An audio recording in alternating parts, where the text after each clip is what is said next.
بعض بھائی نے کہا کہ غیر مسلم کسی نے کہا کہ غیر مسلم کے خداؤں کو برا نہ کہو، کیونکہ ہو سکتا ہے کہ وہ پہلے زمانے میں اللہ کے نبی ہوں جنہیں بعد میں غیر مسلمین نے اپنا خدا بنا لیا ہو، تو کیا حکم شرع ہوگا؟ دیکھیں، اس طرح کے گمانوں پر نہیں چلا جاتا کہ شاید ایسا ہوں شاید ویسا ہوں، تو پھر شاید پہ کہ آپ تعظیم کرنا شروع کر دیں گے، کسی بت کی تعظیم یا کسی کے غیر اللہ جو اپنے غیر اللہ کو معبود سمجھ رہا ہے اس کی تعظیم کریں گے آپ اس نے ظن کی بنا پر؟ یہ گمان تو بالکل نہ کیا جائے۔ باقی یہ کہ کیا ان کو برا کہنا چاہیے کہ نہیں کہنا چاہیے، اگر آپ قرآن دیکھیں تو اللہ تبارک و تعالیٰ نے مسلمانوں کو منع کیا کہ ان کے معبودوں کو یا جن کی پوجا کرتے ہیں انہیں برا نہ کہو، اگر تم ایسا کرو گے تو یہ تمہارے رب کو برا کہیں گے۔ یعنی اللہ نے یہ منع کیا ہے قرآن پاک میں، اس طریقے سے کسی کے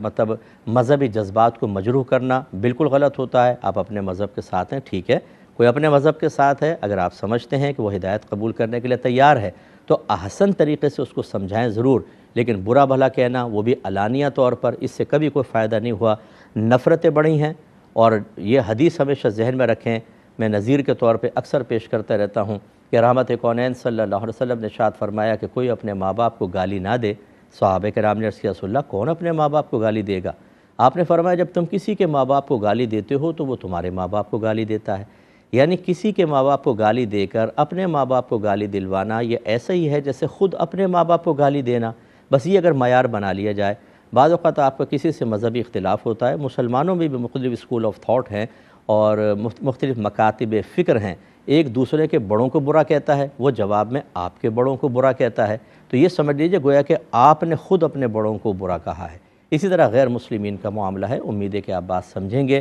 رد کرنے کا یہ طریقہ نہیں ہوتا کہ کسی کو گالی گلوچ کریں، برا بھلا کہیں، تبلیغ کا یہ طریقہ نہیں ہے، احسن طریقہ اختیار کریں۔ اگر آپ کسی کے کوئی نظریات کو رد کرنا چاہتے ہیں دلائل کے ساتھ، پولائٹلی طور پر اور اچھی گفتگو کے ساتھ کرنا چاہیں، وہ بھی موقع کی مناسبت سے ٹھیک ہے، لیکن گالی گلوچ سے کوئی فائدہ کبھی بھی نہیں ہوا۔ کسی بھائی نے